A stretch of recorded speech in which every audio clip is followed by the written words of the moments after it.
that was the lowest of lows last year when we lost, and then Kelce retired. And everything got better. Yeah, well it was crazy. I know, Kelce.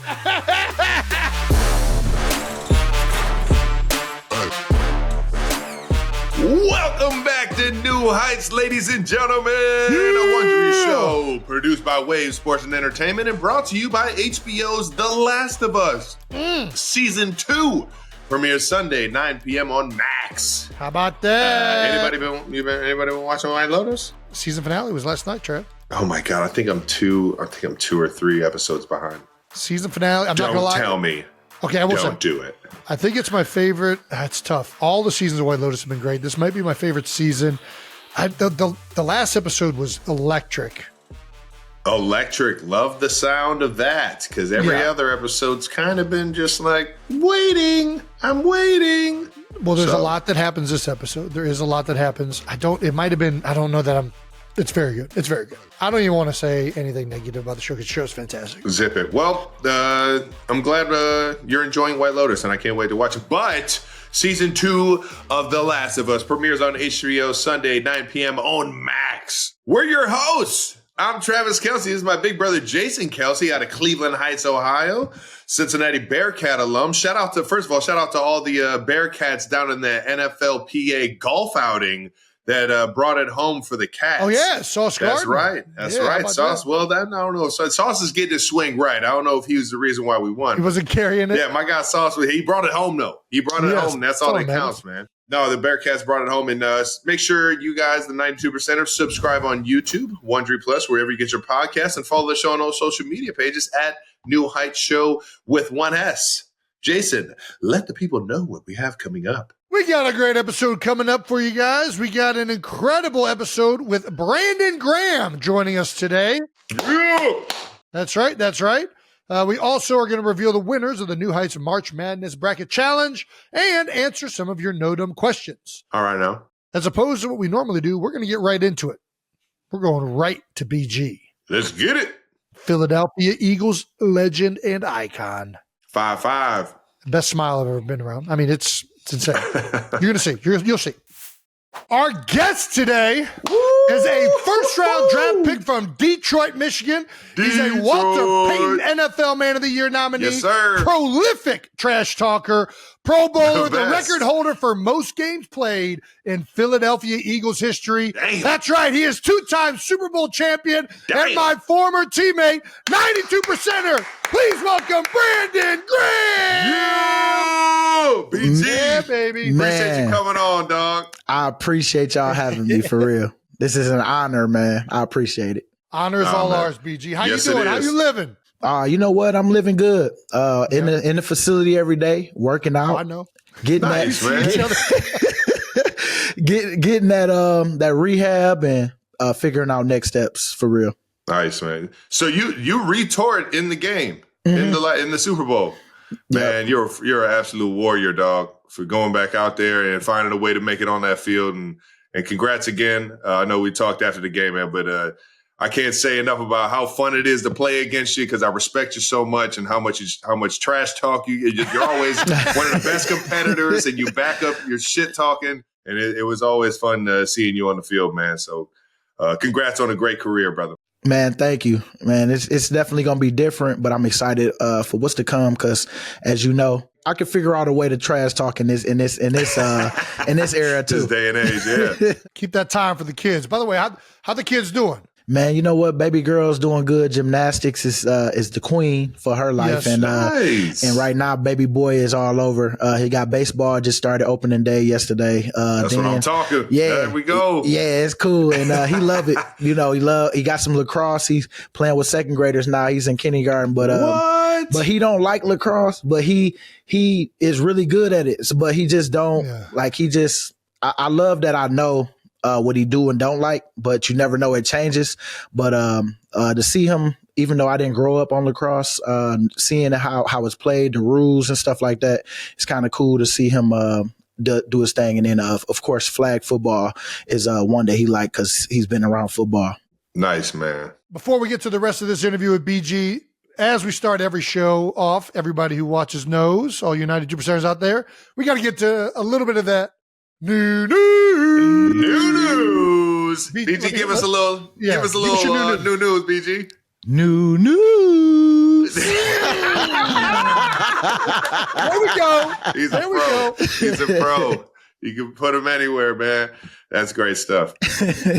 You had a really emotional day a couple weeks ago, right? Where you officially announced your retirement. I know you said it before the season.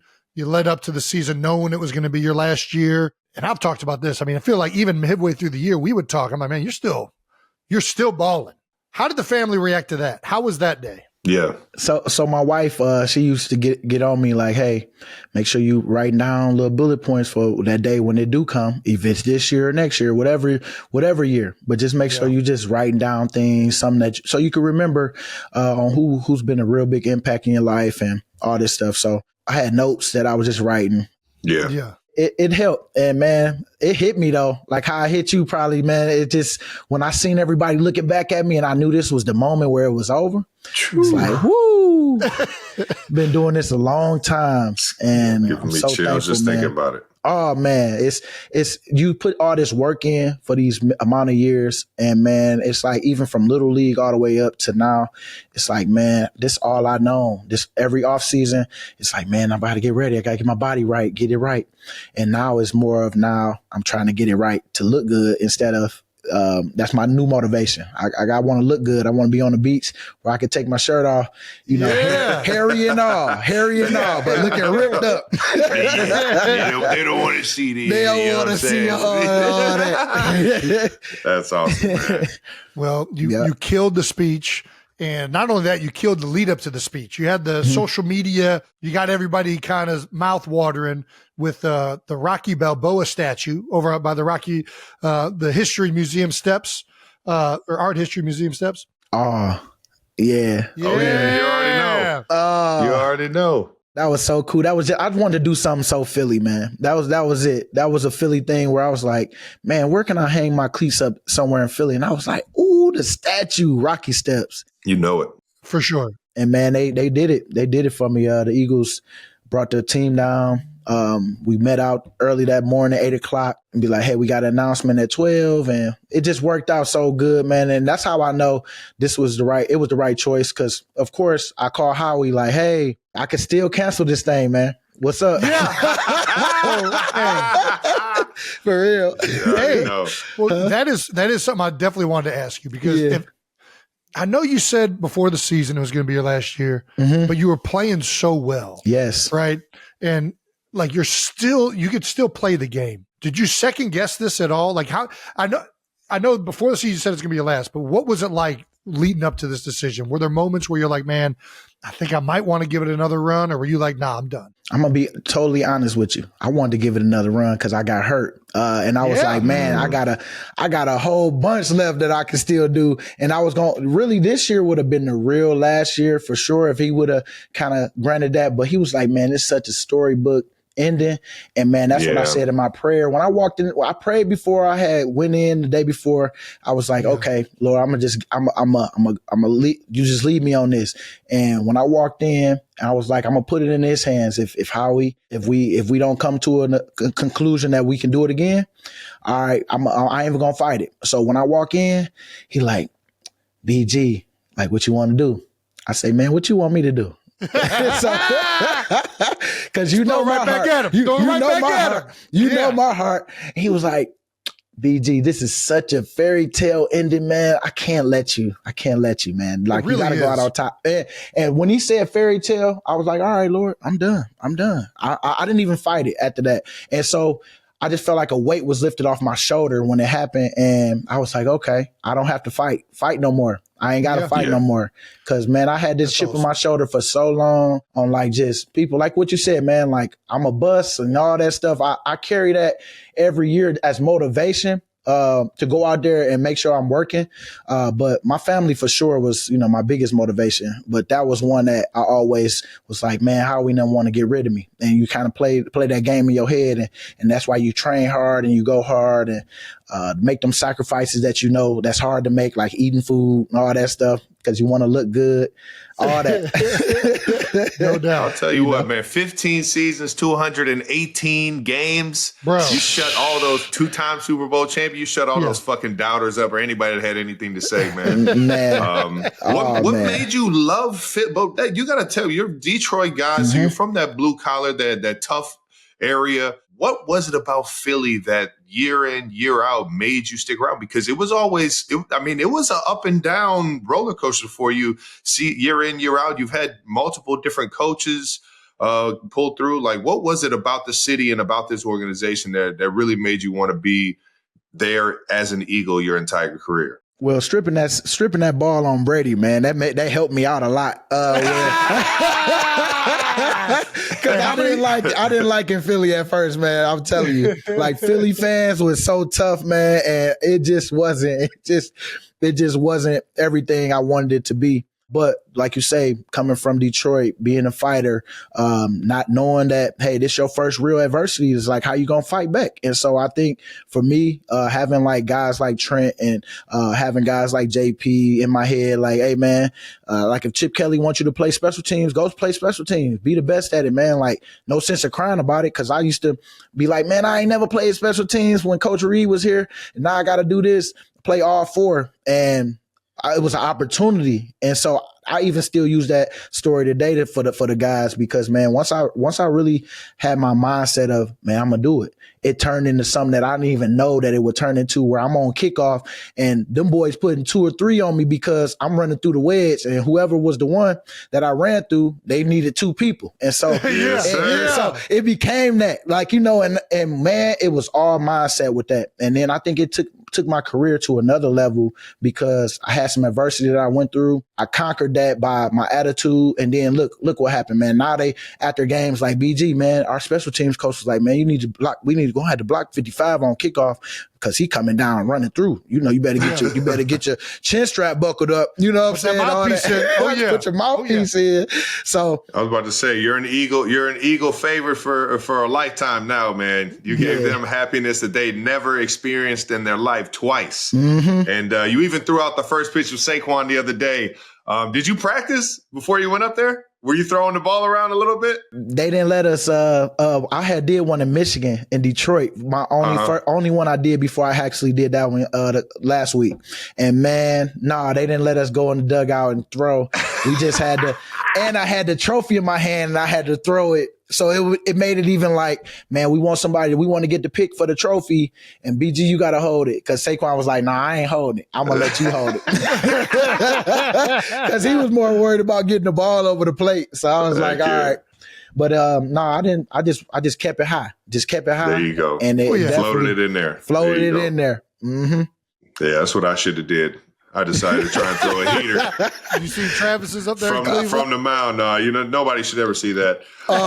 They should just delete that. From the mound, like an idiot. Yeah, with no practice. And when I tell you I haven't thrown anything since my pick in 2015 to the New York Giants, I spiked it right in the ground, man. It was terrible. Oh, man, they laughed at you, huh? Forever. Yeah, I got my redemption, though, in KC a few weeks after that. Okay. I got a chance to go back in KC, so I did it right in KC, but in front of the hometown, I felt like a jamoke. I know that was Cleveland. Yeah, it's bad. Yeah, that's the bad. Brandon, you're only the second defensive player we've had on the show, actually. Yeah. Second defensive lineman, too. Yeah, you and Chris Jones. As someone who has defended quarterback sneaks, what is your opinion on the banning of the tush push potentially?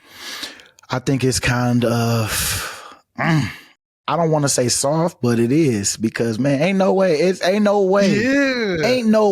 I will show my hand to say, man, they need to stop this because we can't stop it. It's like, no, because if everybody could do it, like as we know, you got to have the personnel for it first. Then you got to work the technique in practice. And like we do, we just got a good thing that we got going. And it's like, stop it, man. Ain't nobody got hurt on it. If anything, you come out from under the huddle like, oh man, I gotta get ready for the next one. But that's football though. That's what we do. Yeah. I mean, it's big grown men up front that you got to push.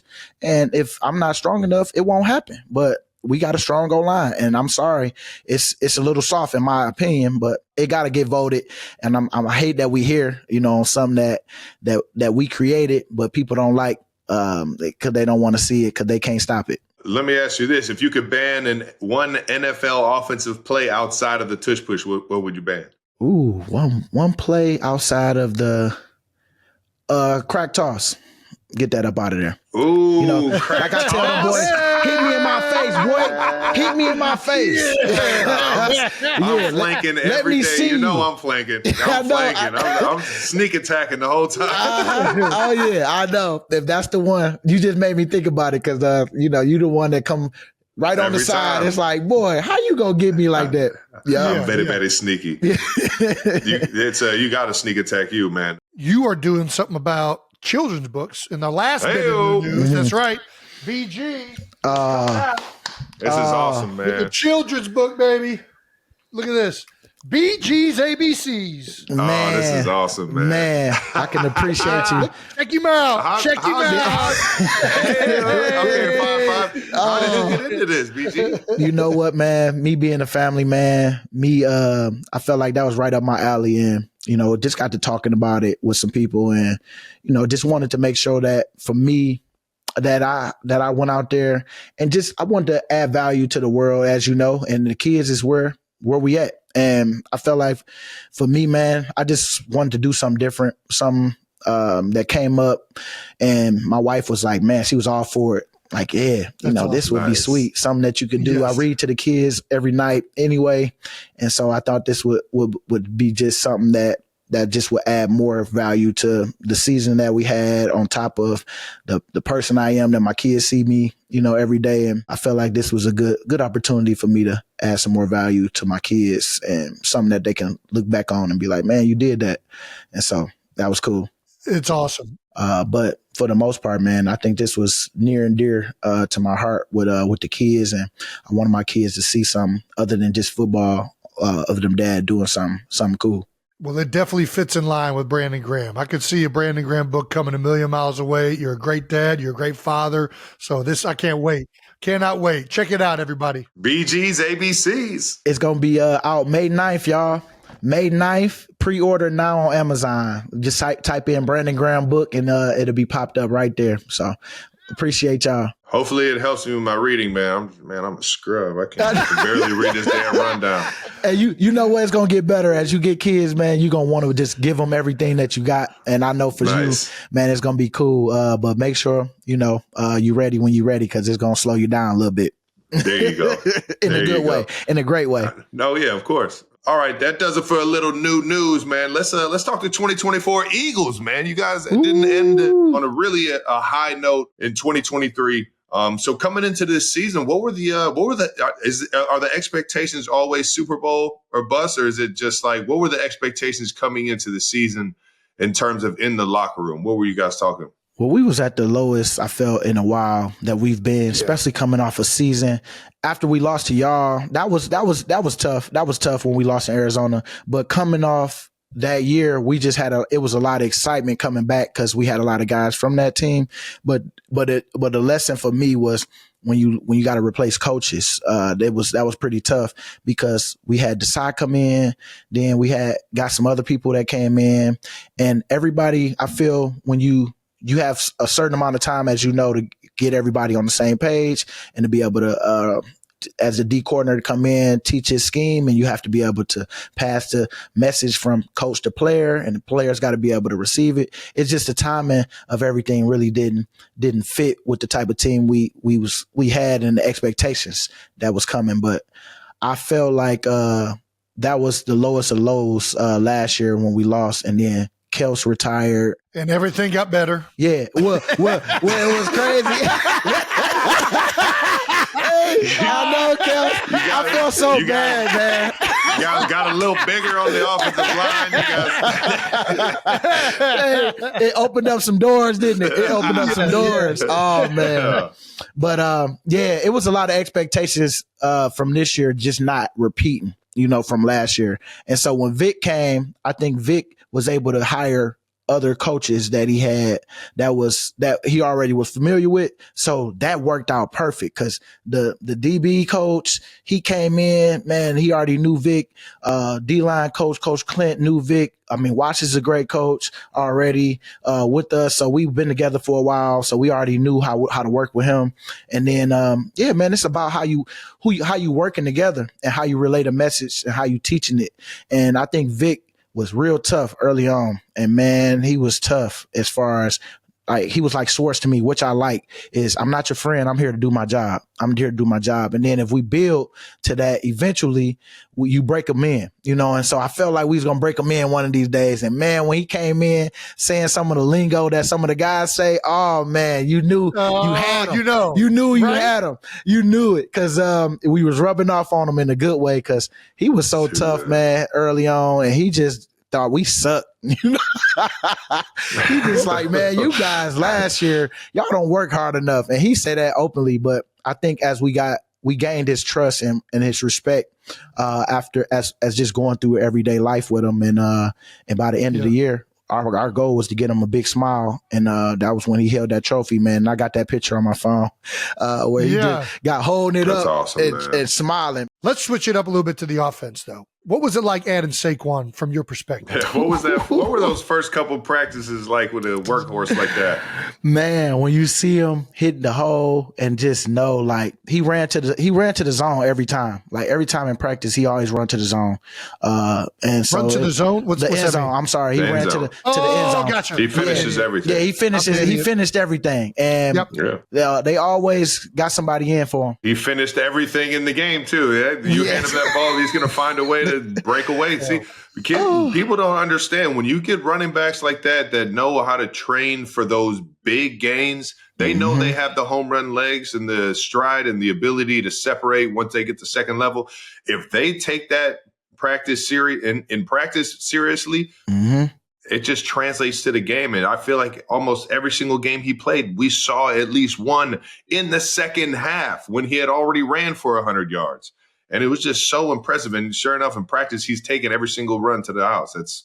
He wore people down. I mean, I got to give Stoutler his credit always, man, because it started with him. He's the technician as far as keep staying on the offensive line, making sure that, as Kelce know, that you guys are working the technique right over and over and over, and you can't get bored with the details. And so you see Stout all the time, just always on, always thinking next level. And man, it just worked out so much for him this year, especially adding Saquon. He was the ace in the hole for us that we've been needing, just because, man, getting him, you need a home run hitter like that. And that boy was wearing people out. Like you might have got him in the first half, and if you did get him that second half, he ready for the big one. Right. Mm-hmm. And I can remember the Saints game when he hit that home run going up the middle. Well, it's almost like the same play, that counter play. Boy, woo, them boys. I wouldn't want to see none of them boys coming my way like a Jordan Mailata on a pool. It's like, man. Landon Dickerson, Jordan Mailata. Yes. Oh, my goodness. Oh, that left side. And Lane already a brick wall. Man, Yes. Lane hold down that right side. And when we really, I think Steen going to be a really good one this year. We have Makai, but I think Steen is a good one, and we probably draft one too. But, man, we got a really good line. Cam held up all the way through, and I don't see why we couldn't do it again other than just staying healthy. We did have Saquon on the show right when he had been picked up. Yeah. And he did mention he was glad he didn't have to hear your smack talk anymore. Did you have to apologize for any previous shit talking or what? Nah, ain't no apologies, man. That's how I felt at the time. 2-6. Hey, that's why I don't never go too personal because, man, I don't want nobody looking for me afterwards. But at that same time, man, I'm just trying to get in your head, trying to have a little fun while backing it up. You know it. But Kels, just know, man, you was big about, you was a part of that too, man. As much as you retired, but everybody always was looking for you when you came in, and I think we added a lot of value on just being in that building, man. Because that culture is what we did every day. All these boys do is work, and they work, and they put the work in, and I think we built to that, man. Now it's just more about for us just showing that love, having that access to come in. And I don't want the hours of the coaches, but I want to be able to add value to the organization to keep it going. Well, it's like you're reading the rundown right now, BG, man. What was the first season like without? There you go. What was the first season without the guys that you came in with? You were the last of the Mohicans, so to speak, with Jason and Fletch retiring in 2023. Mm-hmm. And you already know you guys share the same type of character and desire to help these young guys out. What was it like being the last guy from the start that was there to show the guys coming in and to set the culture, everything? Because you need those guys year in, year out. No matter if they're coming from a different team, you got to have those culture setters in training camp and early on in the seasons to be able to, get everybody down in the right way. What was it like without Jason and Fletch last year? It was different. I would see Kelce, so it made it a lot better. But Fletch really didn't come around as much, and I don't know if he was just not wanting to be around because he be hunting. I know he loving what he doing. But he was trying to figure out what was going on in August. He's doing his own thing. He doing his own thing. Kelce was he was just doing his own thing, and so it was different because that's somebody who had his locker right next to me the whole time, all the way until he was done. So seeing someone else, and Mojo Moro Ojamo is a guy that I really respect, man. I think he's gonna be a guy this year that's gonna have a big year too. Again, because it's a lot of guys on that bench already that I feel is gonna add value to the team this year, especially with Milt going. Then we got to replace Sweaty. But, Fletch was a guy that, man, I was like, dang. We were really lucky because I think the Eagles have been so well run for a long time. Mm-hmm. For Jeffrey Lurie on down, obviously Andy before he left to go to Kansas City. There was such a culture established when we got there, whether it was Trent Cole, JP, Brent Selleck, Jason Avant. The Eagles have always done a great job of keeping guys around specifically for that, I think. And everybody does it in their own way. Some guys are going to be more vocal, like, hey, this is stupid. I don't know why we're doing this. This is the dumbest thing in the world. And you need the other guys to be like, hey, let's just do it for a little bit. We're just going to do it today. Yeah. And then we'll see how it goes. You know what I mean? We're just going to go out there, do our jobs. But I'm dead serious. If you never get that side of somebody, voicing that, then nothing really gets changed. It needs to get changed. Mm-hmm. So the more I used to, like, early in my career, similar to you, I didn't really understand it. I was like, man, can we just go out here and do our thing? And then the older you get, the more you realize, like, oh no, it's good to voice that stuff a lot of the times. Because not only are they feeling it, other people in the team are feeling it, but they can't voice it because they're not the big guys, the big names. You know what I mean? Yep. Yeah. I got a quick story. My first 7 years in the league, we always sat in the back of the plane. And it was what it was. You know what I mean? The coaches stay up late. They got to get ready for the next game plan. The plane didn't have like it wasn't enormous plane where there were multiple rows of like first class. For whatever reason, my guy Carlos Dunlop comes in from Cincinnati and he makes his way to Kansas City.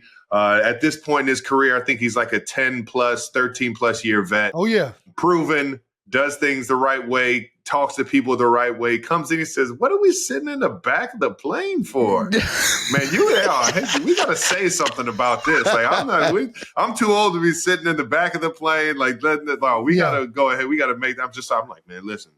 Carlos, we pick and choose our battles here. All right. That's not the battle.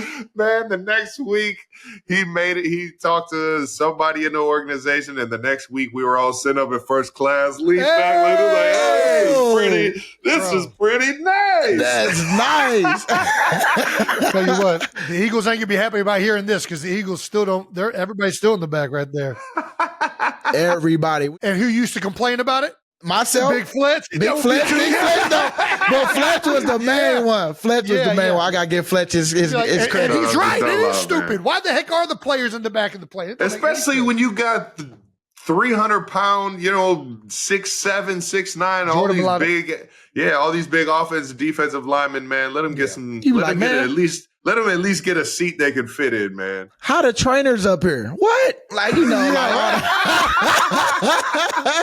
oh, I'm telling you, man. I used to not walk up. I used to always get out the back because I never wanted to go to the front because it'd be like, man, all these coaches eating all this M&Ms and stuff like they did something. You know, man. But for real, Chip Kelly, one thing I can say, the one thing Chip Kelly had right, that boy got us in the front, boy. He was like, we are coaches. They the players. Yes. And it was like, everything else was like, all right, coach.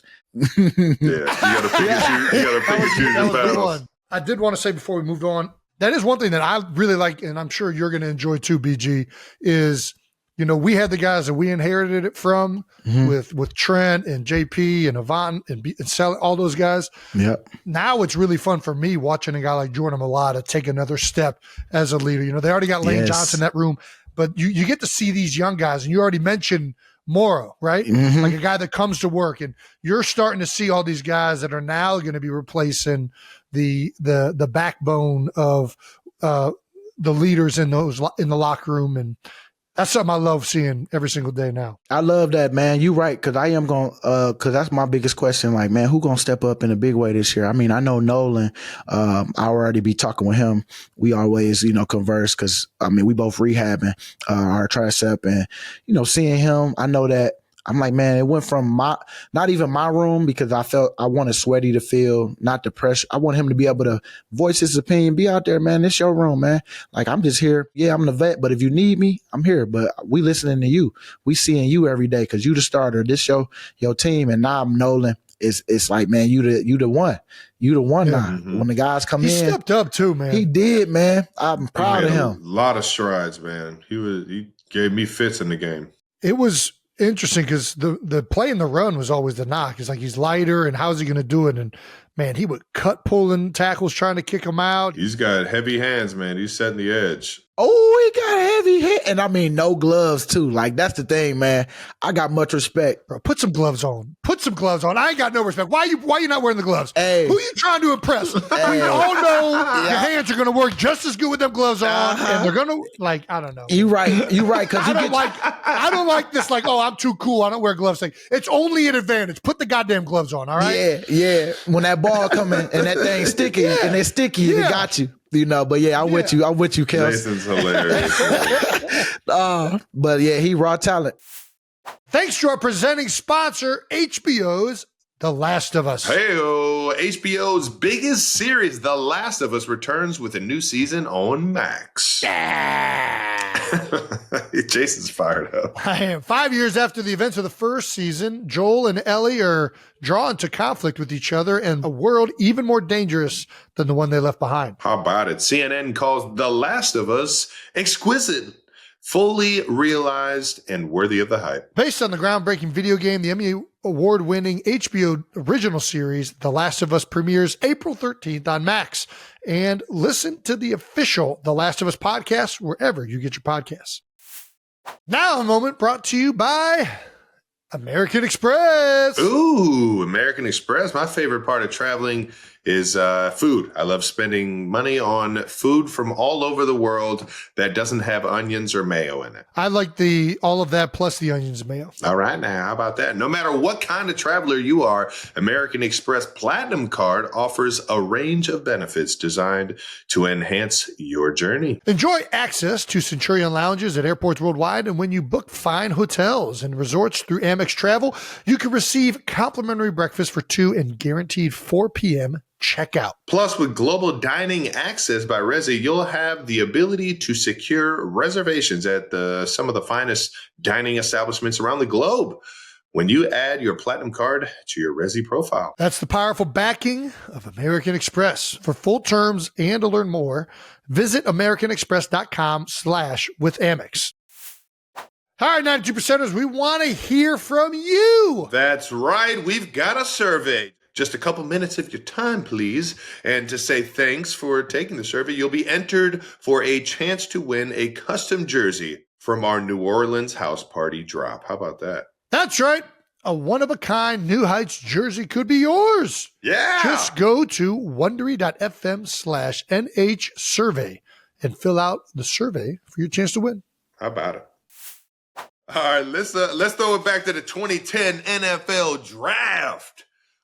Did you always know it was going to be the Eagles? No, I only met with them 15 minutes, man. That was at the combine and at that hotel where they had all the meetings at one point. But I think it's different. They said now. But yeah, I was just 15 minutes. Sean McDermott, and then it was Coach Reid. I remember them going over my Iowa game because that was a big game of the year. We was going through different plays and that I made. I think I probably had like 2 sacks that game, and it was like a big one. We lost, but it came down to the end, and just had a big game, and so it was cool. Talk with them, and then that was it. How was that 15-minute meeting with Coach Reid? It was intimidating, man, because as you know that big like the big mustache. That mustache,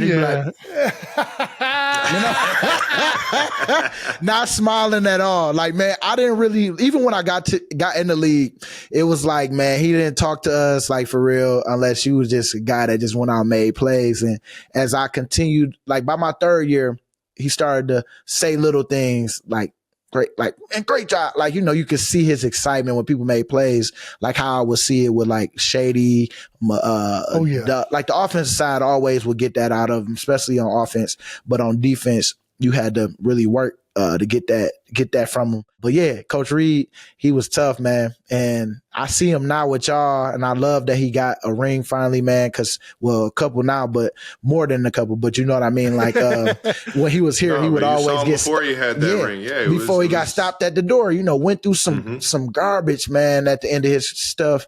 But the reward was so much greater. Losing his son and all that, man, being there for that, and being there for him during that time, all that stuff, man. That's why I was so happy for him. We lost, but that's why I had to walk up on him and grab him at the end, because I had to pay the respect for one. I didn't want to run in that moment, because as much as I wanted to go to that locker room, boy, and not just dap people up, I had to eat it and be like, you know what, be a professional, man. Go out and give, because when your time comes, you're gonna want the same thing. And so went to talk to Coach, talk to you, talk to Frank Clark at the time, because he went to Michigan, and and I felt good, man. Even at that party, it made me feel a lot better talking it out with the team and what went wrong. And I hope you went to the party. If not, it's all good. But it just was refreshing after we talked about it, and it didn't feel so bad after we lost. But I was so happy for Coach Reid, though, man, because he, as you know, he's an A-list coach, man, and somebody that you're gonna miss when he's gone.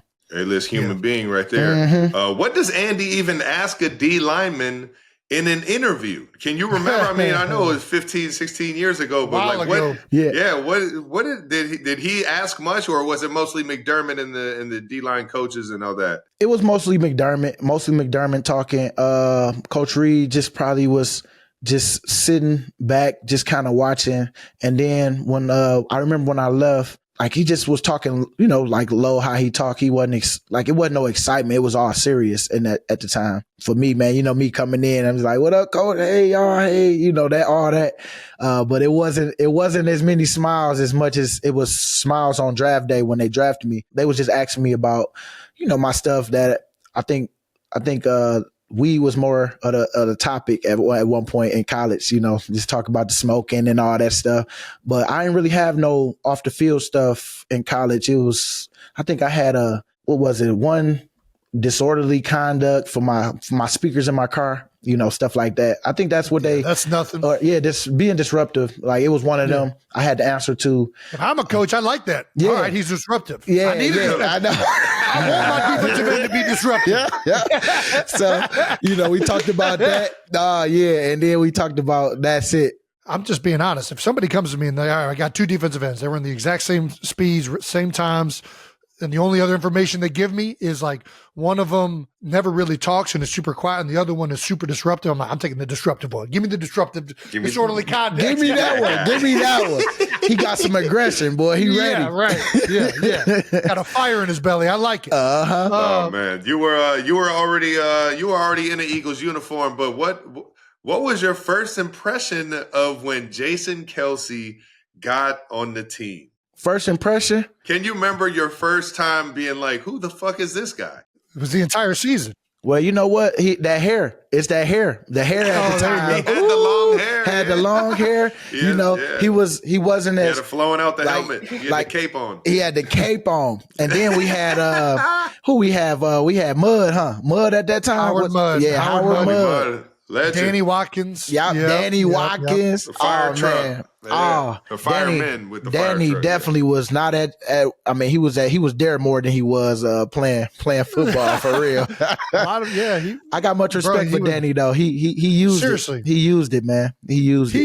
He, at the end of the day, Danny he wanted to be a fireman instead of a football player more. Yes. There ain't nothing wrong with that. I respect the hell out of fireman, right? I respect it. Now, it's pretty crazy he got drafted in the first round and then, having that mentality. But I just saw something a couple years ago. He saved somebody's life being a fireman. Like, hey, Danny doing his thing. Hell yeah, Danny. Yeah, Danny is doing his thing, man. I mean, he found his niche for after. I remember my brother telling me that Danny bought a fire truck, like one that they weren't using anymore, and was just riding around the city. And I'm like, Jason is just going around hammering beers, riding around Philly in a fucking fire truck.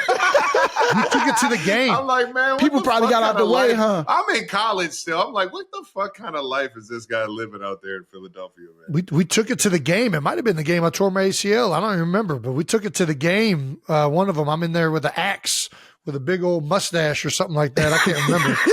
The photo's out there somewhere. You got a favorite Jason Kelce story from your time there?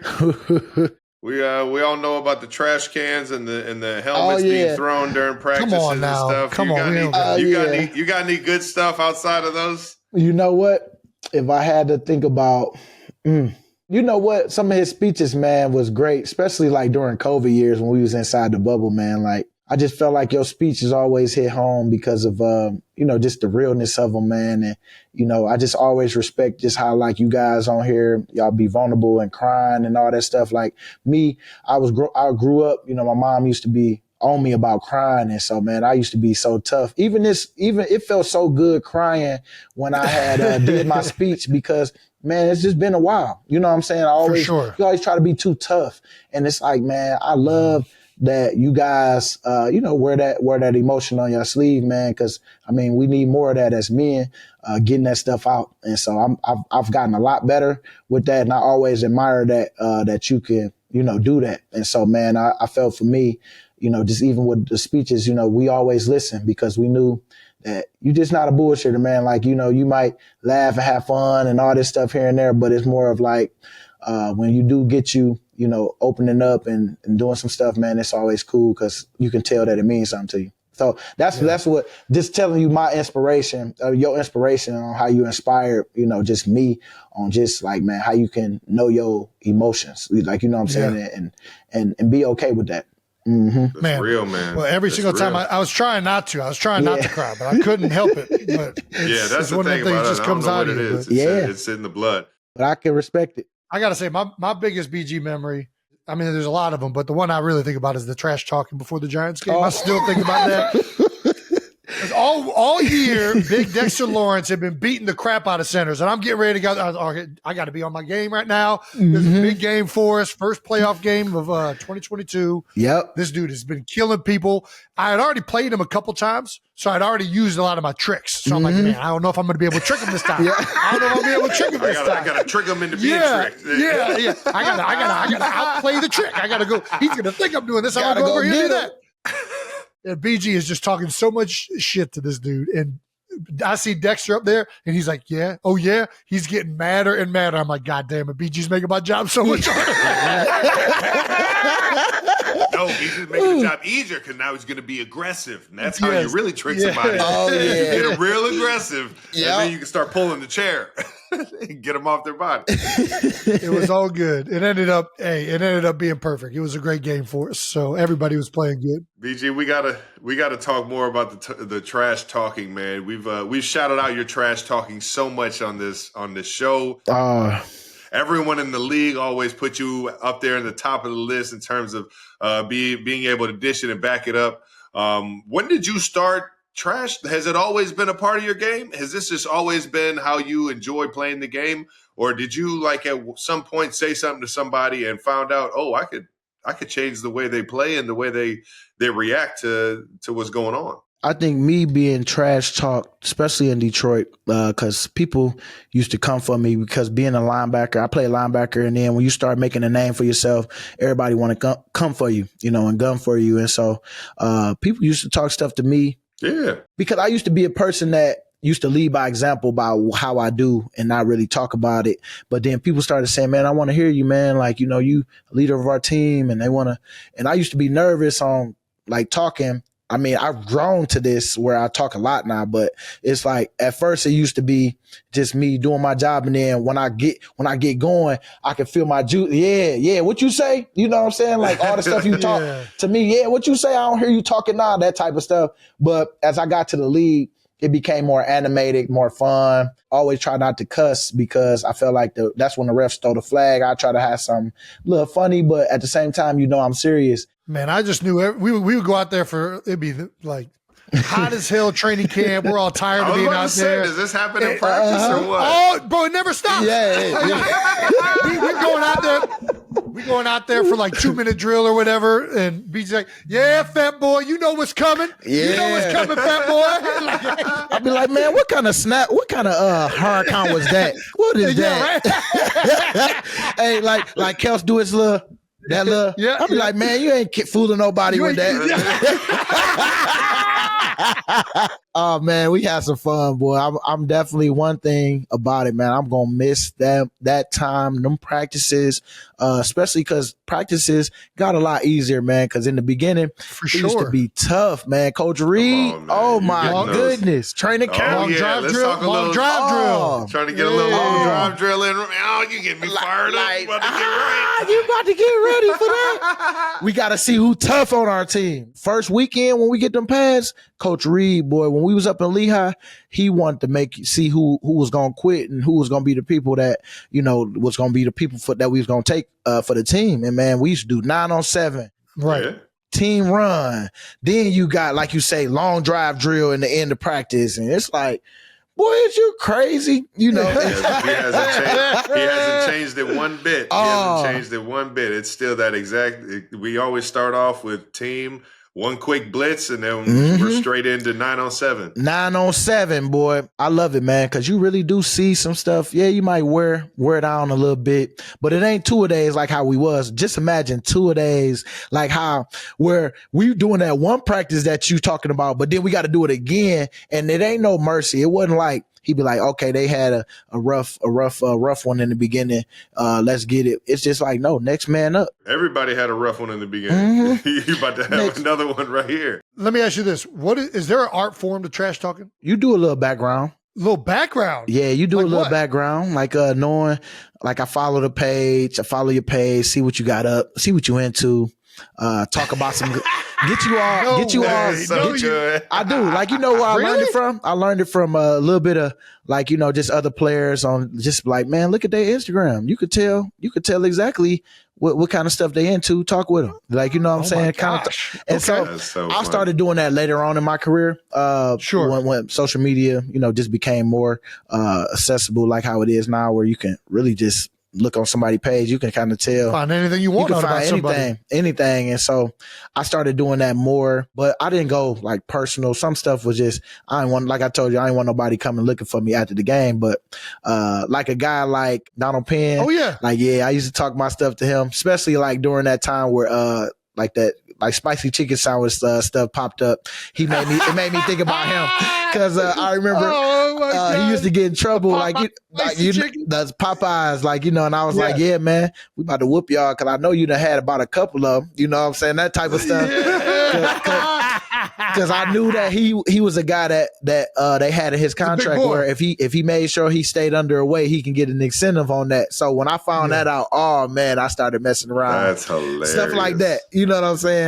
Nothing like a good heavy joke. Oh yeah, because I know every week was like, all right, BG, come on, man, where you at? Jump on the scale. Yes, I'm good today. Thank you. Yeah. You know what I'm saying? That's what I am gonna be happy about. But I promise you, I'm about to. Hey, I bet you everybody had money on the plus side of it. Like, nah, we gonna see BG gonna be slim goody when I get done. I'm not gonna lie. Just so you know, BG, Uh-huh. everybody thinks you're going to turn into an overweight mess. Oh yeah, because you would show up to training camp every year, big. I know. To your credit, you would lose weight. But we know you like them cookies, BG. Oh yeah, we know you like them cookies. Oh, you got a cookie, got a little cookie monster in you. Oh man, I love just sweets. But let me tell you, I've been working out. As you can see, Kels, I was in there with you today. I'm gonna make sure. I'm just trying to keep that routine because you're right. I know Fletch can't wait. Fletch over there. Fletch the ring leader of it. Like, yeah. Exactly. Like, yeah, exactly. BG gonna be this. I bet you. I put my money down. It's money down already. But you better I'm about to pick it right up. Cause boy, I might bet Fletch after this conversation. I've had so much more self-control because my wife, she is killing it. And she don't play. Carla ain't playing. Yeah. That's too funny. She don't play. And she like, look, we about to be in weddings. We about to do all this stuff. And you out here, you better make sure that you right. I'm like, I got you, baby. Nice. And so there we go. Yeah. Accountability in the house. I need an accountability partner. And so she the one. She the one. Hey, she kind of reminds me of Vic Fangio a little bit. She got a little bit of that Vic Fangio stuff. No nonsense. I make sure I really want to make change if I tell her. If I tell her, because I don't want her on me, man, saying, hey, you said you was going to do this. Why you over there doing that? It's like, oh my goodness. Like I can't have a snack or, It's just one, baby. All righty. Let's get to a game we're going to play with you, BG. Did you sack him? Ooh, okay. Did you sack him? That's right. Brought to you by American Express. Yeah, you've played in over 200 NFL games and recorded over 82 career sacks, including playoffs. Damn. Yep. So we're going to ask you today, did you sack him? We're going to give you the quarterback's name, and you tell us if you sacked him. Let me see if I'm real good at this. Let me see. See if you can remember. Yeah. All right. I'll start with an easy one. Tony Romo. Sacked him. I can see a picture of mine right now. Sacked him. Uh-huh. Drew Brees. Oh, yes, I did. I sacked him. Yep. I think it was a strip sack too. Mm-hmm. Oh, okay. Okay. All right now. Not many times, but I did sack him though. All right. Eli Manning. Man, let me see. I'm gonna go with yes. You have. I have for so long. Played him a bunch. I did. Mm-hmm. Had to. Andrew Luck. Nope. Never got him. Never got him. Okay. All right. DB got him. DB got him when he played it was the year 2018. Last play, DB ended up getting him the game, but no, I didn't get him. I didn't get him. Lamar Jackson. Yep, sacked him. I chased him down to the sideline. Sacked him. Chased him down. I chased him down, and then he ran out of bounds. So, it was behind the line sack. So it was like, yes. That counts? That counts. BG, that don't count. Man. That don't count. That don't count. It's on the stat sheet, baby. Then it counts. Yep. Then it counts. Uh-huh. Well, speaking of Lamar Jackson. What was it like chasing Lamar down? Man, that boy fast. And I mean, when I tell you, he is explosive and he stop at the drop of a dime. Like you got to really take your shot with him because if you playing around like him and he going to take off on you. So I just took my shot and he went out of bounds and they caught a sack. That was a sack at the end of the game. You were the closest one to him? Closest one to him, boy. There you go. You're on a roll right now. You got all these right so far. Aaron Rodgers, that's a good one right there because I did not sack him at all. What? Nope. Are you sure? I don't know. I got to remember. Let me see. We got him as you did sack him. Oh, for real? Did he run out of bounds? How many? Because hold on. Yes. I did sack him. 2017. Yep, I did sack him. I sacked him. Okay. I think or 26. I know we played him, and I remember Nigel Bradham. The game that he caught the pick at the end of the game up there because we had a really good game. That was 2018. 2018. Yeah, 2018. Yeah. Yep, 2018. Right? Yep, Aaron. Because Aaron it wasn't often with Aaron either. Like, I couldn't get him. He gets the ball out quick, yeah. Man, that ball quick, so he was one that I wanted to get. What about another all-time great, Peyton Manning? Yes, I sacked him. Oh, no. Sure? sure? No, you right. Sure He you threw it got away. paid? He threw it away. Did you get the sheriff? Nah, I didn't get him.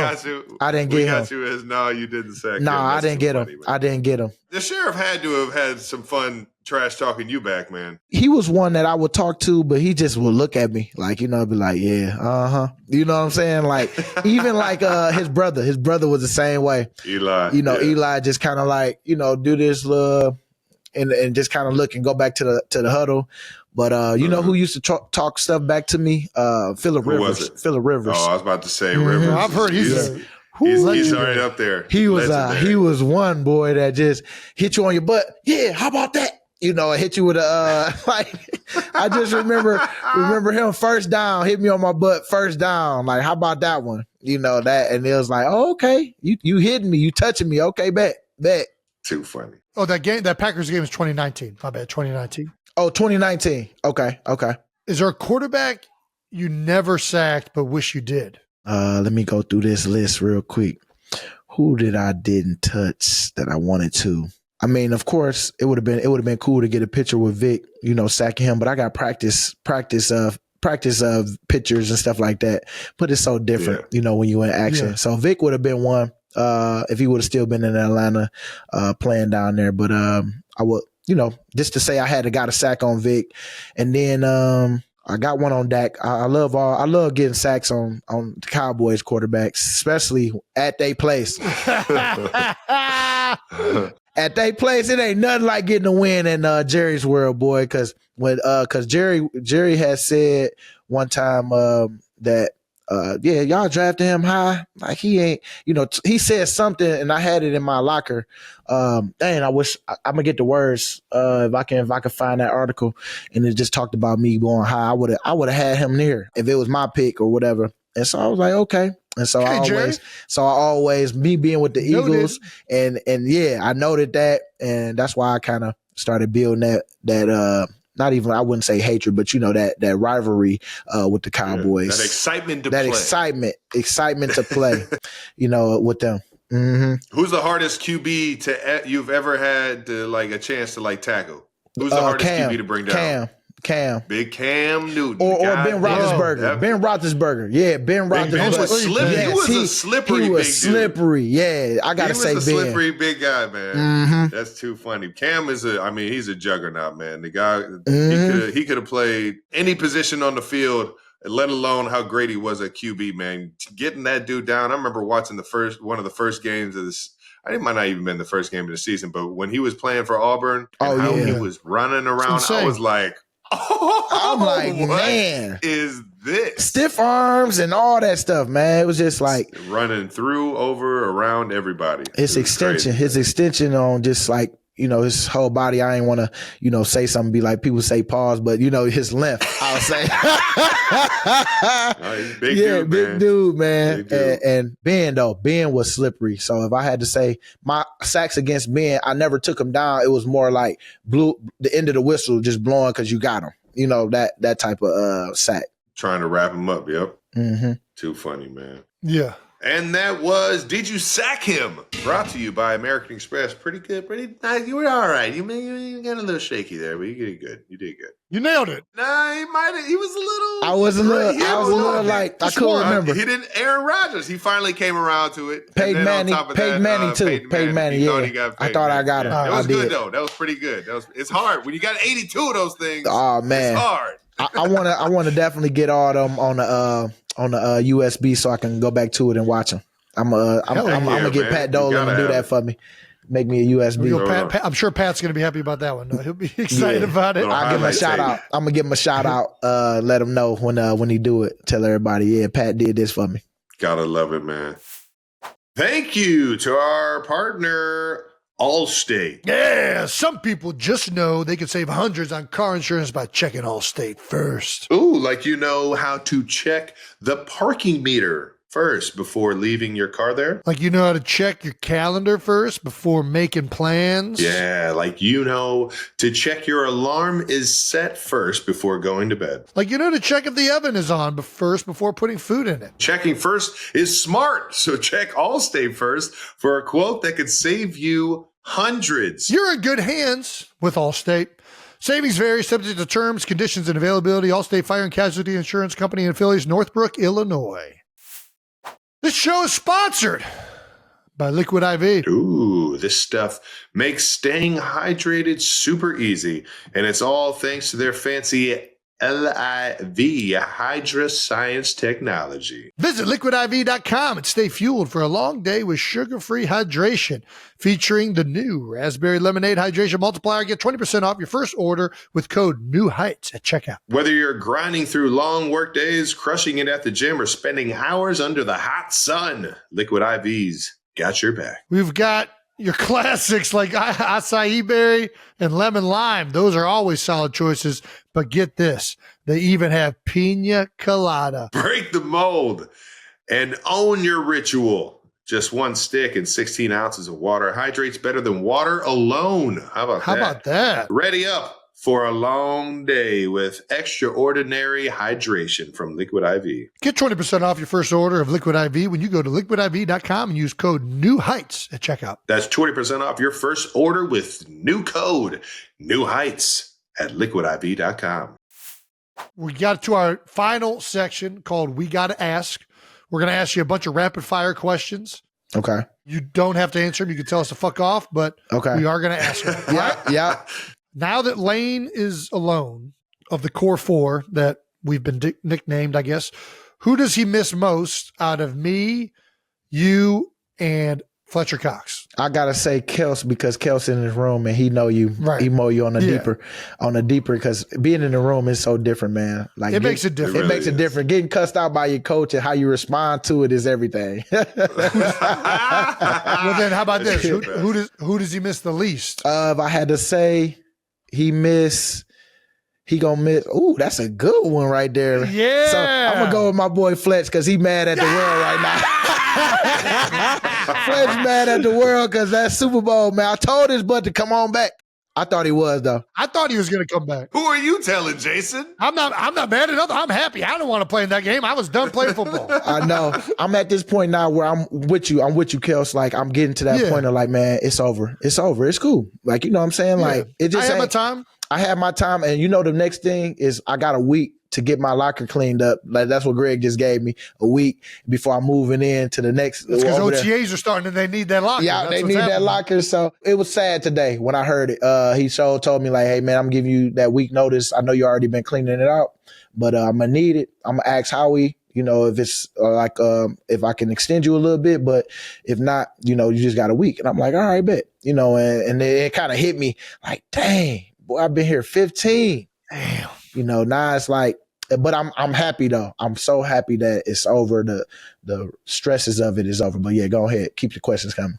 Favorite Great Lake? Oh, I'm gonna go Lake Michigan. No! You grew up right there. Oh yeah, I can say Lake Erie. You right, Lake Erie. But come on, man, that's what we share. When I went up to Lake Michigan, it was like, ooh. Yeah, it's a little more beautiful. Which one would I rather swim in? Yeah, I'm gonna go Lake Michigan. No, for real. That's the one you going in. I ain't swimming in Lake Erie. Yeah. Or Lake Huron. Huron is cool too. Jason, you can ask this question, Jason. If you could detach any body part, what would you detach? If I had to detach any body part, or I would just say, you can put it back on. Oh, okay. You can take it off and on. Probably one of my, like a foot or something like that. Like, you know, just kind of take a foot off. Take it off. What would you do with it? Put it up and go to bed, you know, and then put it back on. Hey, that'll be like, oh man, I'm taking my foot off, you know, to go rest, and then when it's time to get back, you know, put it. You know, you can separate it. Separate it. There you go. Separate it. You know, where I can't get out the bed, baby. I took my foot off already. I took my foot off, baby. My foot's up there on the fireplace. I can't be getting up and doing something. Let me go get my sleep, baby. I'll see you in the morning. I can't go fold these clothes right now. My foot is over there. Yeah, that's a good one right there. I wouldn't. I don't know. I mean, I wouldn't do nothing up here because this is where you know, I feel like with that, but if I'm chilling and I want to have an excuse, I do something with my lower leg. All right. Too funny, man. Now that you're retired, is Big Dom still on your favorite call or your call list, your favorites list? Oh yeah, Dom gonna always be that because I gotta make sure that anything that's going on in the city, I want to know about, just so that I can know where not to go.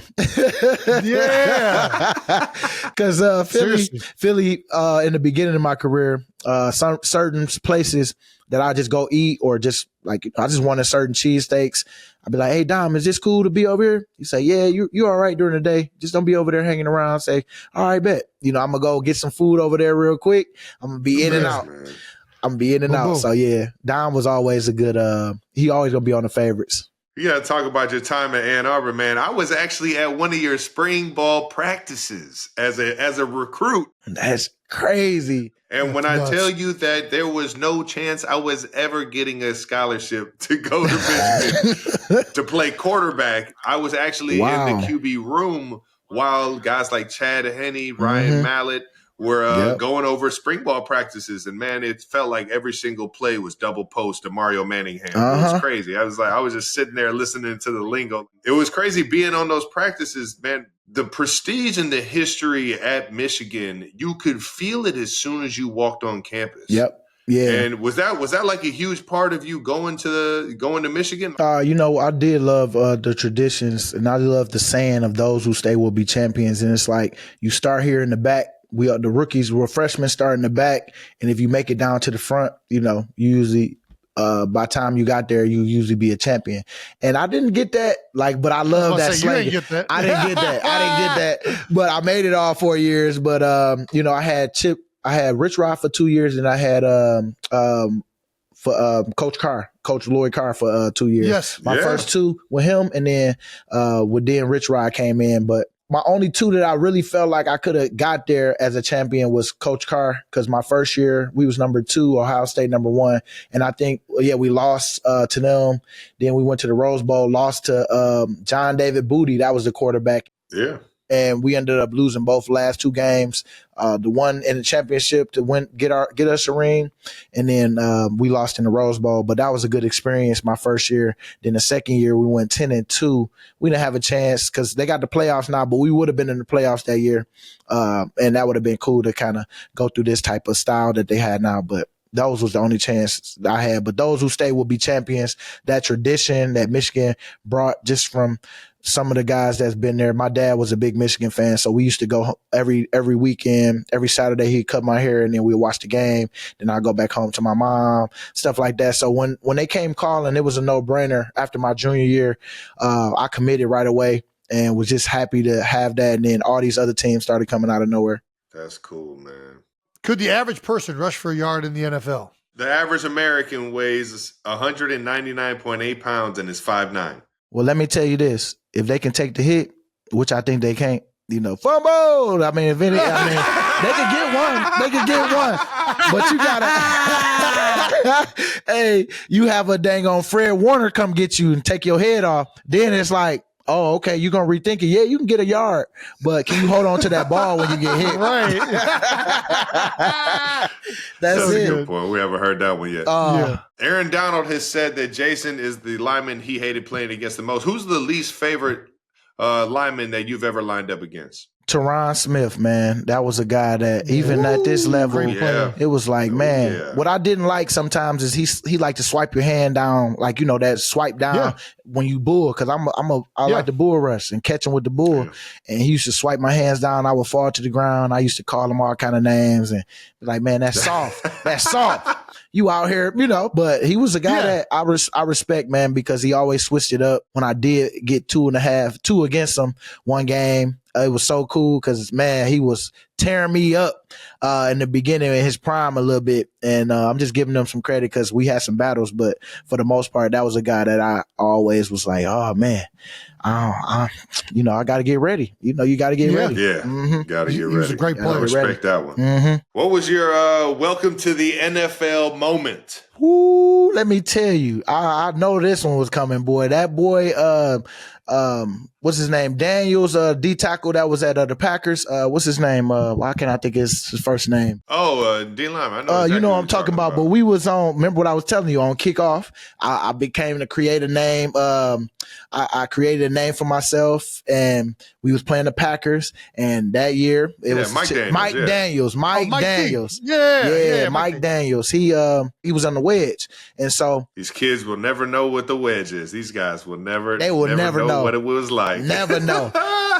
We kicked the ball off, and Mike Daniels, like they told him, you know, he gonna be the guy that's blocking me or whatever. But I ain't care because I ain't think nothing of it. I'm running down. Yeah. We kicked it left, and they have a return right. So as I'm running right, he already went right, but he's sizing me up. And this one crackback. This one crackbacks was still going. Oh yeah, the old ambush block. The ambush.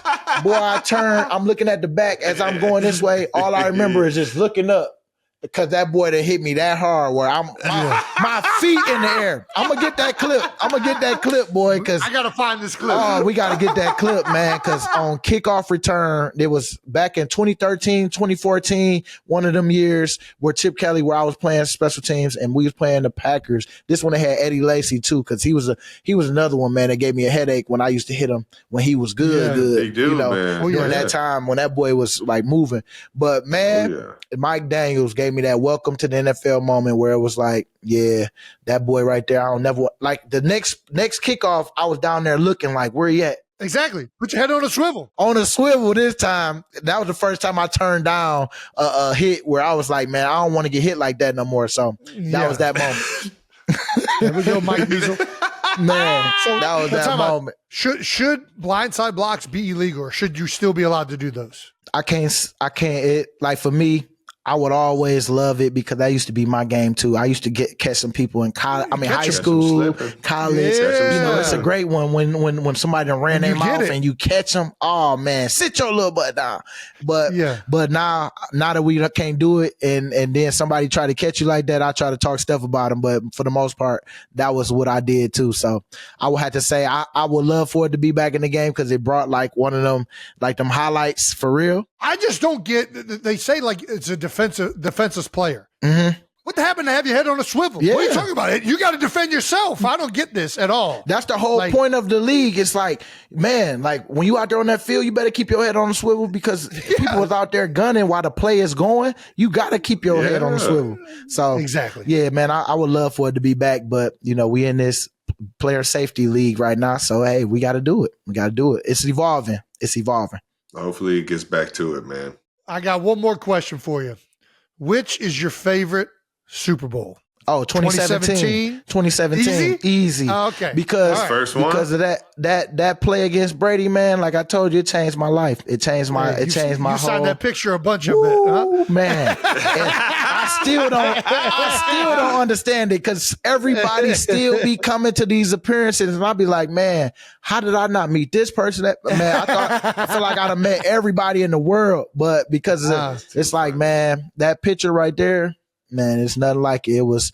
It changed my life. And then on top of that, got my first one. That was my first championship that I was ever in at any level where, you know, I got a ring afterwards. And so it was like, man, it was cool to, that me and Philly, we all was dying for a ring and a championship, and we got it that way. So 2017 will always be near and dear, but this one, man, was the one too, because man, that defense, I ain't never seen the defensive style play that we did this week. I mean, that week of practice and it's translated to the game. So but I got to go 2017. Awesome. Well, that's awesome, man. BG, I got to say, I can't thank you enough for coming on. I mean, this has been awesome. Nah, this was great.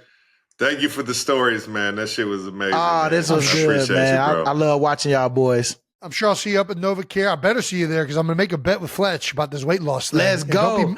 I love it. Don't be eating them cookies, BG. I ain't going to be eating them, you know, periodically, man. They ain't going to go nowhere because I got these kids. These kids be like, hey, Dad, can we go get some ice cream? And you know I want some too. Yeah. So, yeah. That's right. But I ain't going to do it often. I ain't going to do it often. I got my, and don't forget to check out BG's book. BG's ABCs, baby. There we go. ABCs. Thank y'all. Awesome. Gotta love him, man. Congrats on a hell of a career, man. I'll catch you up there in Philly or sometime soon on the links, man. We'll catch up. Okay. Nah, looking forward to it. Dude, Brandon Graham. How about that one, baby? What a guy, man. Legend. Dude, the shit talking stories were fucking epic. Everything. The guy can tell a story too. I can't wait to see what his post NFL career looks like. I know he'll stay around the game and make sure he passes the wisdom and everything. He's just that kind of guy, man. And Philly, I don't even think they knew exactly what they were getting when they drafted him all the way back in, 2010? 10? Nice. Because I was 11. He was a year before me. Yeah, I mean, he ended up being an all-time Eagle. I mean, he's obviously, literally the all-time leader in games played. Yeah, couldn't ask for a better person. More importantly, I mean, great family man too. Coming out with a children's book, it's so like fits Brandon's what he stands for. Like, he's a tremendous person. So couldn't be happier that he came on the show, and looking forward to see what he gets up to next. Especially staying away from the cookies. It's hard. It's hard to stay away from the cookies. It is. All right, now, before we get into some no dumb questions, I got to make a little statement in the don't believe everything you read, kids category or nice realm that you see online. Some false claims were thrown out there that I was doing something in the community that I was not. And I'm not even going to talk about it specifically. I don't want to bring any more attention to that whole nonsense and article and all that stuff. But if you ever want to know exactly what I'm doing in the community, just go to 87running.org. We're always trying to get out there and get in the Kansas City communities and the Cleveland community. But, this time I wasn't doing what was falsely claimed by the social channels or the outlets posting all this AI stuff. So just wanted to set the record straight. Appreciate everybody for always trying to show love. Especially Pat McAfee is always trying to look out for the guys in the sports, guys and women in the sports world. Thanks you guys. All right, now let's get to some no dumb questions brought to you by Perplexity. That's right. We spent so much time on this show looking up answers that were now sponsored by a search engine. That's right. How about that? Perplexity's going to throw in the question. It'll hit you with the answer. Discover fast and reliable search with Perplexity today. Hit me with that no dumb question. All right. We got a voicemail coming in. What's up, fellas? My name is Noah. I'm a Lions fan, but I love the show. Okay, Detroit. Awesome. I'm 18, so I'm not a parent, but I was going to ask. 18, so I'm not a parent? Situation, what the fuck does that mean? What advice would you give to a parent that wants to teach their kid how to be better at golf? I'm really bad at golf, guys, and I need help. So you're please. So that was the weirdest way of asking us. Have a good day. Go Lions.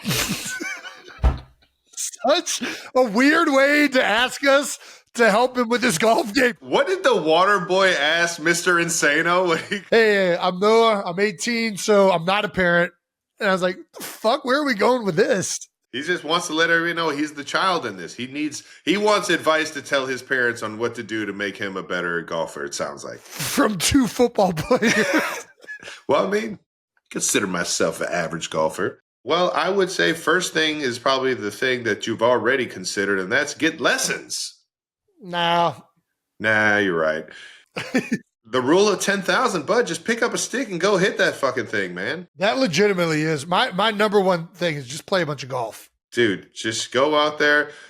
Every lie is going to be different. You're going to need to, have a few extra balls in your pocket when you go and play golf the next time. Not so you can cheat, so you can take the same shot multiple times. That way you're getting used to taking all the different random ass above your feet, below your feet, behind, up a hill, down at like the slopes and all the divots and all the different types of grass. There's so many different fucking shots. You're going to be overwhelmed by it if you just jump into it. But it's going to be fun. I got a good friend right now that's actually picking up the sticks for the first time, man. And Demetrius, he was fucking hacking it. He was hacking it out. Get the fuck out of here. Oh, man. But it was funny to see him get into it. Every single shot, after every single hole, he's like, you just have so much more respect for like the pros. And I'm just like, bro, you are so far behind the wheel in terms of like the fucking what the pros or where they started and all this. Like, dude, not even thinking that you were going to come out here and hit a shot like a pro. Like, you got to, your swing, you're such a fucking enormous human being. Either way, I'm getting off track. Yeah. The biggest thing is you get out there, you just fucking hack. You just fucking, you figure out, things, watch some, get on the Instagram, just start scrolling reels, type in golf at the top, start scrolling reels, hear how people talk about golf. If you really want to get good at it, just engulf yourself in the knowledge that engulf yourself. Yeah, there you go. That's great. All right. Engulf yourself, engulf everything. Yeah. I think this is all good advice. I think the biggest thing is practice, right? Like, now, if you take anything you do. Yeah, anything you want to get better at, you just practice at. But not just practice. You put practice in with a purpose, right? Ooh, the P&P. Take this from me. Listen, I am the third to last place finisher at the American Century Classic last year. So take my advice. Take my advice. No, seriously, practice mostly with the clubs you're going to use the most. So what club are you going to use the most on a golf course? Driver. Putter. Nice. Putter too. Yeah. Putter more. If you don't 3-putt, you'll beat most people. If you can 2-putt every hole, you're going to beat most people you play with. Next club, driver, right? Then your wedges, okay? Get really good at those 3 things, and you're going to be a decent golfer. You're going to shoot a pretty good score. So go to a chipping green, get really good at chipping, up and downs, and then always 2-putting. Dude, you're going to be golden, Bubba. You're going to be sitting pretty. I can't wait. I haven't played golf with you forever. I can't wait. I feel like we should do one more. We have a Notum question on the New Heights Reddit page from Tanya Dixon, 212. What do you guys think about the change in the way the downs are going to be measured? Do you prefer the chain gang or the cameras measuring them? I really don't even understand this, to be honest with you. When they say the cameras are measuring them, how are the cameras measuring them? What are we talking about here? Basically, the chain gang is like a secondary measurement for first downs. Yeah, that's what they did last year, right? No. They incorporated a chip in the football last year during the preseason, and that's what it was. It was preseason. But this isn't a chip in the football. They're solely going to try and use camera technology to determine first downs.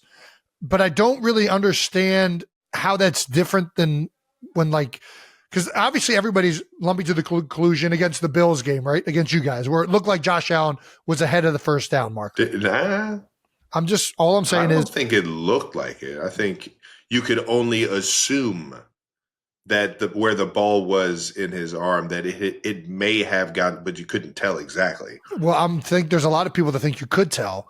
And I think there's a lot of people that think you couldn't tell. All I'm saying is I think this rule is here by and large because of that play. But I don't know how this is different. Like, they still looked at that play on replay and saw where the ball went. So I'm just confused. I guess I don't really understand how they're measuring the first downs with the cameras and how when they replayed them upon challenges, I don't know. I think this is just a big Sony endorsement. I think it's just everybody's going to be talking about Sony Hawkeye virtual measurement system, and this is just like a big plug for Sony. God damn, you're right, aren't you?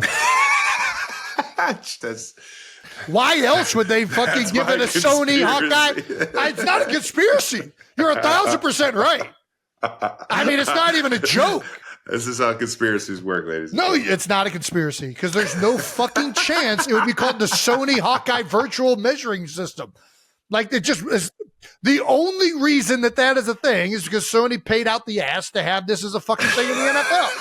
How did I not see this coming? You're hilarious. It's so true because they would have never put Sony in front of it. Yeah, well. They don't say hey, all these cameras are brought to you by LG camera system that fit. No, this is 100% a fucking. I got him going. I can't believe this. I mean, I love the chain gang. I don't know why. I like that it's there. This super way outdated version of measuring first downs. I'm against the Sony Hawkeye virtual measuring system simply because it's called the Sony Hawkeye measuring system. Like, don't fucking sell me Sony and your fucking measuring system. Just fucking say, hey, we got a virtual measuring system now. Oh, cool. I don't need it to be called the Sony Hawkeye measuring system. What are you going to be selling fucking T-shirts? What the fuck are we naming it the Sony Hawkeye measuring system for? It's the Sony Hawkeye virtual measuring system, Jason. They probably created the technology. I digress. NFL, sorry if I blew your cover, but also sorry to the Chain Gang guys, man. We'll miss you. Well, they're still going to be there.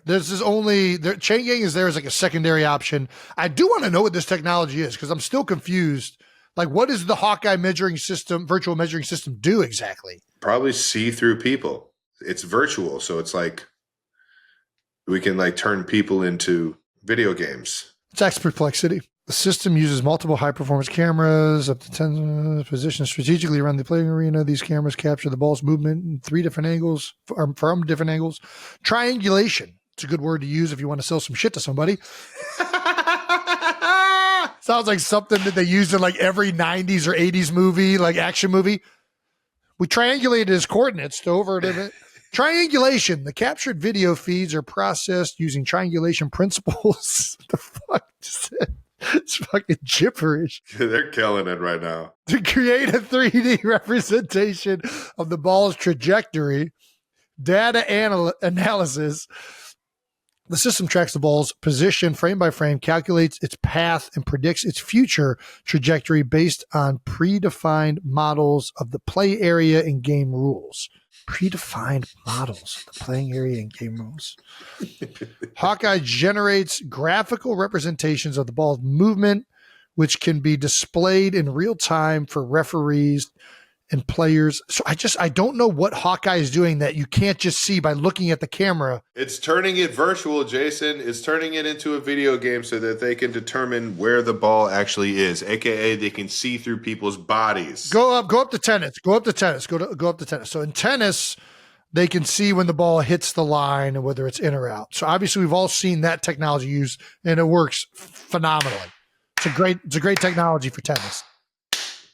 They clap whenever it does it. But the Hawkeye isn't determining where the line is. Like, the line to gain is established on the field in the moment. So they're going to get the line to gain from the very first set of downs. I think that's why they still need the chain gang. They need the chains to be able to be on the sideline, and that gives them like the line. It makes too much sense that this is just a Sony plug. The more I read this, the more I'm just like, so I guess they're going to go to the cameras and a human's going to look This is honestly what I think has happened. Okay. This is just an out for referees having to make this decision. All this means is they now have a camera that is going to tell you if the ball reached the first down mark, the line, or not. Okay. And that way, if the camera and the technology is wrong, nobody can fucking, like, you're not going to dispute it. Nobody ever disputes the fucking Hawkeye thing in tennis. They're just like, yep, that was in. Or nope, that was out. Hawkeye said it. And that's all we're getting with this. I don't know if this thing's going to be accurate or not, but how the fuck do you refute it? You can call it like anybody can go up there and watch a replay and be like, oh, that guy isn't looking at the right thing. I'm looking at the same thing, and that guy's full of shit. This looks like a first down. But now you're going to be looking at it, and the Hawkeye's going to tell you it's not a first down. So, well, guess they triangulated it, and Hawkeye found Sony wouldn't lie to us. No, they would never. Oh, man, they triangulated it. That fucking got me. All right, that does it for No Dumb Questions, brought to you by Perplexity. Discover fast, reliable search with Perplexity today. Hey. All right, now let's get to a little March Madness challenge updates. Man, oh man, what a Final Four in the men's bracket.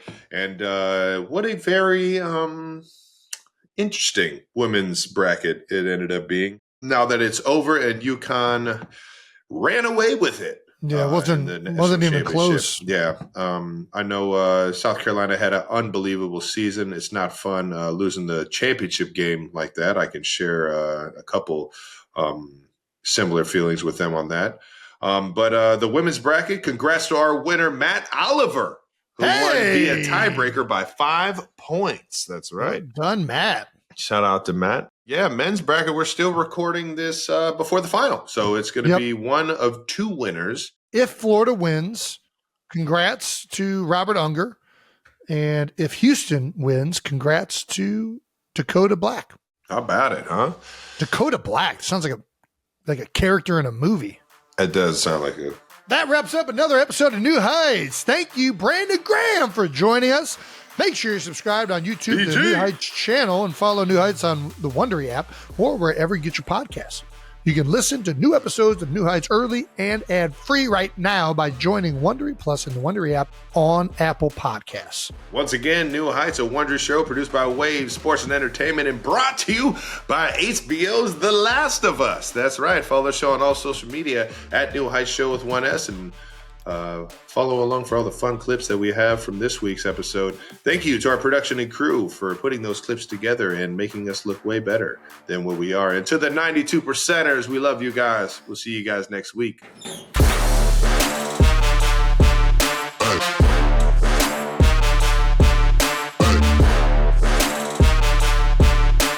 Oh, there it is. Check out that fireman photo. Oh, look at that. Hey, that's on the fire truck. That's on the back of the fire truck. And I think that's the game I tore my ACL. I really do. I think that was the Baltimore Ravens game. Wow. Hey, Kels, man, you got to get that look back, man. That look clean right there, boy. That is hilarious. That's a good beach. I don't know if Kylie is pulling for that one. That's a good beach view right there. That's a good beach picture right there, boy. Got the sunglasses on. It looked like it's probably like September. A lion's mane right there. Looked like it's September training camp. Exactly. It was not That's good. funny as hell.